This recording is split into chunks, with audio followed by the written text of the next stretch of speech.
अक्सर लोगों का ध्यान किसी प्रॉब्लम पे तभी जाता है जब कोई बड़ा हादसा हुआ हो, और इस केस में भी यही हुआ था। दिल थाम के बैठिए क्योंकि ये कहानी आंखों में आंसू ला सकती है, but this is a true story. दिन था 6 अगस्त 2001 और जगह थी तमिलनाडु के इरवाड़ी विलेज का एक मेकशिफ्ट असाइलम। अक्सर तो लोग सूरज निकलने पे उठते थे, लेकिन उस दिन गांव के लोगों की सुबह हुई हार्ट ब्रेकिंग चीखें और रोने की आवाज से। पहले तो लोगों ने सोचा कि ये मेंटली इल लोगों की रैंटिंग की आवाज होगी, लेकिन जब कुछ ही पलों में वहां आग दिखाई देने लगी तो गांव के लोग उन पेशेंट्स को बचाने भागे। लेकिन अफसोस, तब तक बहुत देर हो चुकी थी। 45 में से करीब 25 लोग खत्म हो चुके थे और 3 ने बाद में दम तोड़ दिया। इंडिया की पॉपुलेशन का 10.6% कोई ना कोई मेंटल हेल्थ से सफर कर रहा है, लेकिन फिर भी इनमें से 76 to 85% लोग ऐसे हैं जो कि मेंटल हेल्थ फैसिलिटीज को एक्सेस नहीं कर पा रहे हैं। मेंटल हेल्थ की कितनी बातों के बावजूद भी जो बजट एलोकेट होता है मेंटल हेल्थ रिलेटेड फैसिलिटीज के लिए, वो बहुत ही ज्यादा कम है। अगर फुल्ली यूटिलाइज भी कर लिया जाए तो भी वो बजट का अमाउंट बहुत ही कम वैल्यू में है। बट दुख की बात तो ये भी है कि वो छोटी सी वैल्यू का भी एक बहुत बड़ा हिस्सा अनयूटिलाइज रह जाता है। आजकल हर पल स्ट्रेस से भरी जिंदगी में मेंटल हेल्थ केसेस बढ़ते ही जा रहे हैं। अब ये सिर्फ स्किज़ोफ्रेनिया तक लिमिटेड नहीं रह गया। इनमें डिसऑर्डर्स है जैसे कि anxiety, mood disorders, psychotic disorders, eating disorders, impulse control and addiction, personality disorders, OCD, PTSD, dissociative, sexual and gender, somatic symptoms भी जुड़ चुके हैं। तो अब जब इश्यूज इतने ज़्यादा वेरिड है तो इनका ट्रीटमेंट भी बहुत ज़्यादा वैरायटी में होना चाहिए। अब सिर्फ वो लोग हॉस्पिटल्स नहीं जाते जो मेंटली इल है। Now people are slowly realizing that it is okay to seek help, any sort of psychological help, be it therapist, counsellor या फिर साइकियाट्रिक फैसिलिटीज। तो आज हम इन्हीं के बारे में डिस्कस करेंगे। और एक पटाखा, एक्चुअली बॉम्ब है मेरे पास। Are you ready? I have begun therapy. Yes, मैं दिमाग के डॉक्टर के पास जा रही हूँ।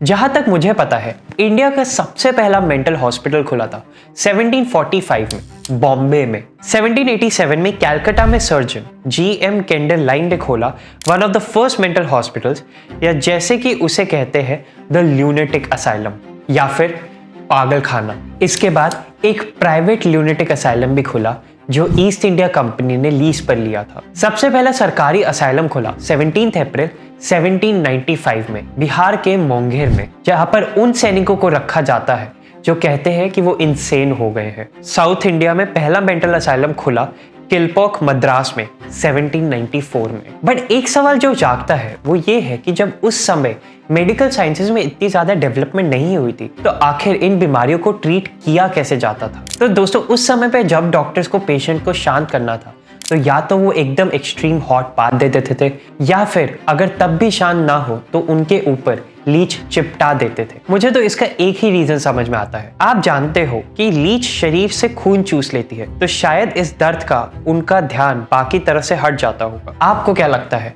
क्या मैं सही बोल रहा हूँ? अगर आपका कोई और एक्सप्लेनेशन है तो कमेंट करके जरूर बताना। कुछ हॉस्पिटल्स में पेशेंट को शांत करने के लिए म्यूजिक भी यूज करते थे एज अ थेरेपी। अच्छा, इन असाइलम्स का जो पर्पस था वो ये नहीं था कि इन पेशेंट्स को ट्रीट किया जाए, क्योंकि उस समय पे ऐसा कोई ट्रीटमेंट था भी नहीं। जो मेन पर्पस था वो ये था कि ऐसे लोगों को कम्युनिटी से दूर रखा जाए। तो मेजरली ये कोई पुरानी हवेली या खाली बिल्डिंग या जैसे मिलिट्री के छोड़े हुए बैरक्स, ऐसी ही जगहों पर असाइलम खोल देते थे और यहाँ पे उन ब्रिटिश सोल्जर्स को रखा जाता था जो इंडिया में पोस्टेड थे। मिडिल क्लास और जनरल पॉपुलेशन अक्सर इन असाइलम से दूर रहती थी। उनको टेम्पल्स या आश्रम में रखते थे और आयुर्वेदिक या फिर यूनानी मेडिसिन देते थे। पर क्या वो काम करती थी ये नहीं, इसका कंफर्मेशन नहीं है। फिर 1858 से 1918 मिड कॉलोनियल पीरियड में काफी मेंटल असाइलम्स बने, जैसे कि पटना, बहरमपुर, त्रिचौपल्ली, कोलबा, पूना,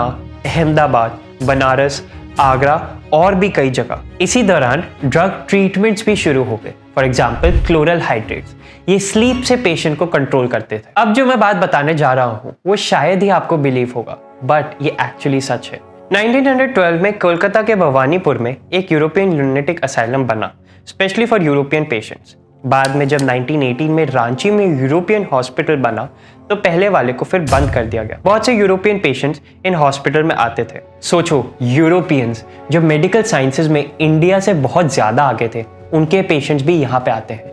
ये हॉस्पिटल अभी भी चालू है। इसका नाम है अब सेंट्रल इंस्टीट्यूट ऑफ साइकियाट्री। 1920 में इन असाइलम्स को मेंटल हॉस्पिटल्स कहा जाने लगा। प्रॉपर ट्रीटमेंट के लिए 1922 में पटना वाले हॉस्पिटल में ऑक्यूपेशनल थेरेपी यूनिट शुरू हुआ। 1923 तक हाइड्रोथेरेपी भी शुरू हुआ। इसके बाद धीरे धीरे और भी डिफरेंट टाइप्स की थेरेपी इंट्रोड्यूस होने लगी। इनफैक्ट पटना वाला हॉस्पिटल यूरोप से बाहर ट्रीटमेंट करने वाला सबसे पहला भागीदार था। जैसे कि सीजर ट्रीटमेंट इन 1938, इलेक्ट्रोकॉन्वल्यूसिव थेरेपी जिसे आमतौर पर ECT कहते हैं, इन 1943 और फिर साइको सर्जरी इन 1947।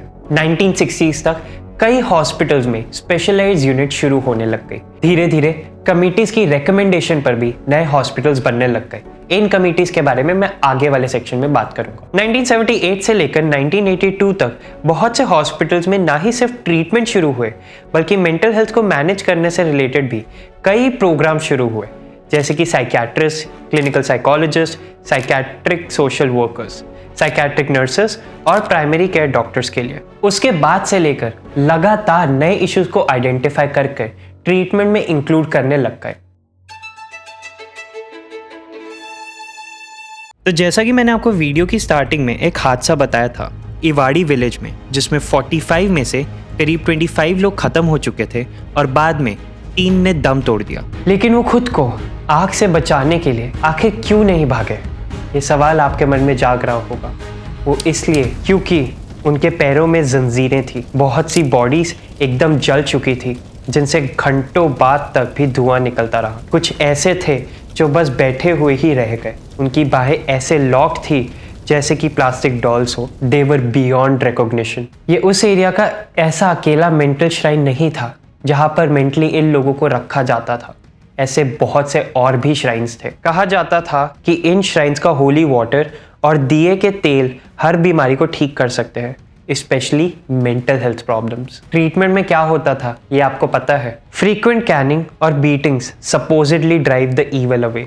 दिन में पेशेंट्स को पेड़ों से बांध के रखते थे और रात को बेड से। इस हादसे को देश विदेश की मीडिया ने कवरेज दी। सुप्रीम कोर्ट ने इसके ऊपर एक्शन भी लिया, जिसके बाद ना ही सिर्फ इरवाड़ी में बल्कि पूरे देश में रिफॉर्म्स आने शुरू हो गए। पर क्या ये चेंजेस काफ़ी है? क्या एक्चुअली लोगों को वो ट्रीटमेंट्स और फैसिलिटीज़ मिल रही हैं? इन सब का जवाब जानने से पहले ये जान लेते हैं कि आखिर क्या क्या इनिशिएटिव्स लिए हैं गवर्नमेंट ने इसके लिए। वैसे तो इंडिया में मेंटल हेल्थ की इम्पोर्टेंस तो कुछ सालों में ही बढ़ी है, लेकिन इंडिपेंडेंस से पहले ही इसकी शुरुआत हो गई थी। 1946 में द भोर कमेटी ने इंडिया में मेंटल हेल्थ के लिए नए इंस्टीट्यूशन बनाने की रिकमेंडेशन दी थी। फिर इसके बाद 1962 में एक मुदालियर कमेटी बनी, जिसने हॉस्पिटल्स में स्पेशल वार्ड्स के साथ साथ specialized psychiatric mental health clinics institutions बनाने की सलाह दी। 1974 में श्रीवास्तवा कमेटी बनी, जिसने एक्चुअली मेंटल हेल्थ डिसऑर्डर्स को आइडेंटिफाई करने के लिए एक कम्युनिटी हेल्थ वॉलंटियर स्कीम बनाने की सलाह दी। 1974 में WHO की एक एक्सपर्ट कमेटी ने डेवलपिंग कंट्रीज में मेंटल हेल्थ ट्रीटमेंट फैसिलिटीज में एक बहुत बड़े गैप पर अपनी चिंता जताई। 1974 में WHO mental health advisory group ने मेंबर कंट्रीज को अपने देश में नेशनल मेंटल हेल्थ प्रोग्राम, जिसे NMHP भी कहते हैं, उसे लॉन्च करने के लिए एक फॉर्मल रेजोल्यूशन भी पास किया। पता है, इंडिया उस समय का 1982 का पहला देश है जिसने ये NHMP लॉन्च किया, लेकिन रीस्ट्रैटेजाइज इसको 2003 में आके किया गया, ताकि ना सिर्फ स्टेट मेंटल हॉस्पिटल्स को मॉडर्नाइज किया जाए, बल्कि जनरल हॉस्पिटल्स और मेडिकल कॉलेजेस के साइकियाट्रिक विंग को भी अपग्रेड किया जाए।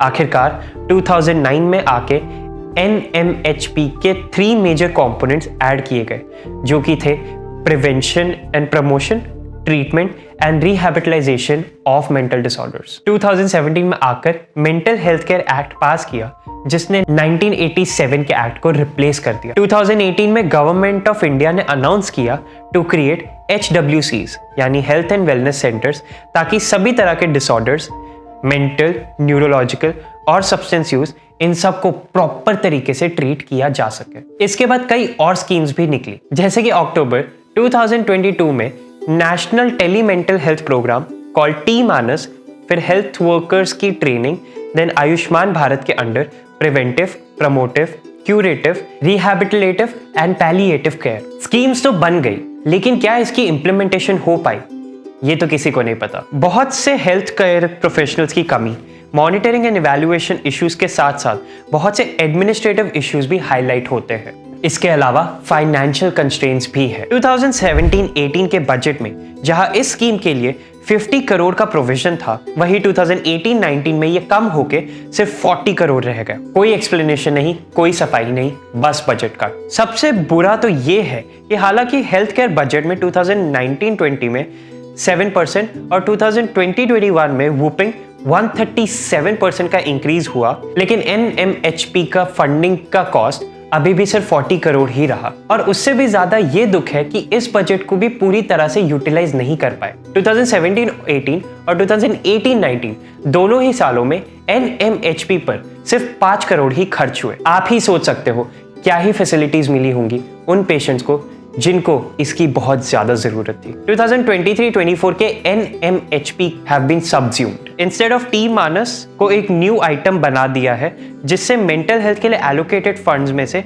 15% फंड्स मिलेंगे। अब गवर्नमेंट ने अपना focus clearly scaling digital mental health programming पर दिखाया है। तो अब यूटिलाइजेशन रिपोर्ट तो दूर की बात है, NHMP को कितने फंड्स एलोकेट होंगे इसमें से अब ये भी पता चलना लुक्स इम्पॉसिबल।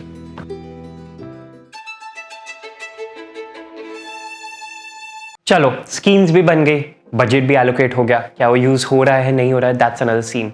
बट क्या जिनको इनकी जरूरत है, क्या उनको फैसिलिटीज मिल पा रही है? आखिर इंडिया में मेंटल हेल्थ फैसिलिटीज का सिस्टम की क्या हालत है, क्या ये आपको पता है?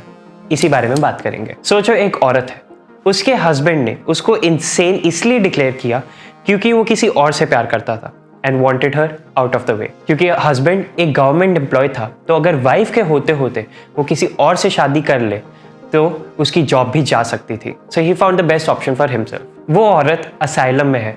हॉस्पिटल के डॉक्टर्स कई बार उसके हस्बैंड को बोल चुके हैं कि वो यहाँ से ले जाए, बट आखिर हस्बैंड अपनी एक नई जीवन जी रहा है। और ये सिर्फ उस औरत की कहानी नहीं है, ऐसे बहुत से और लोग भी ऐसे ही हैं जो फॉल्सली इन असाइलम्स में रह रहे हैं। बहुत से मेल पेशेंट्स हैं जिनके रिलेटिव्स ने उनकी प्रॉपर्टी हड़पने के चक्कर में उन्हें असाइलम्स में एडमिट कर दिया है। इंडिया टुडे का एक आर्टिकल ऐसे ही बहुत सारे लोगों की कहानी आपके सामने डालता है। इसका लिंक डिस्क्रिप्शन में दे रहा हूँ। फरवरी 2017 में सुप्रीम कोर्ट ने सेंट्रल गवर्नमेंट को कहा that it could not allow people to live in mental asylums और nursing homes after they are cure. उन्होंने ये भी कहा to frame guidelines for rehabilitation of mentally ill persons. लेकिन फिर भी ये पता चल गया था एक पब्लिक हियरिंग में कि सेंटर के कई रिमाइंडर्स के बाद भी स्टेट गवर्नमेंट्स एप्रोप्रिएट और रेलेवेंट एक्शन नहीं ले पाई। National human rights commission of India यानी NHRC के कुछ फैक्ट्स भी आपके साथ शेयर करता हूँ। सिर्फ 19 स्टेट्स ही इंडिया में ऐसे हैं जिन्होंने national mental health care act को इम्प्लीमेंट किया है। इंडिया की 10.6% adult population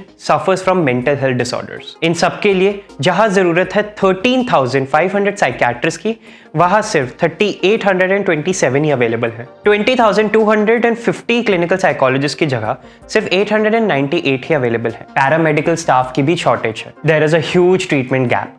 70 to 75% severe mental disorders वाले पेशेंट को ही ट्रीटमेंट नहीं मिल पाता। एक मेंटल हॉस्पिटल में 25% ऑफ बेड उस पेशेंट के पास है जो कई सालों से वहां पर रह रहा है।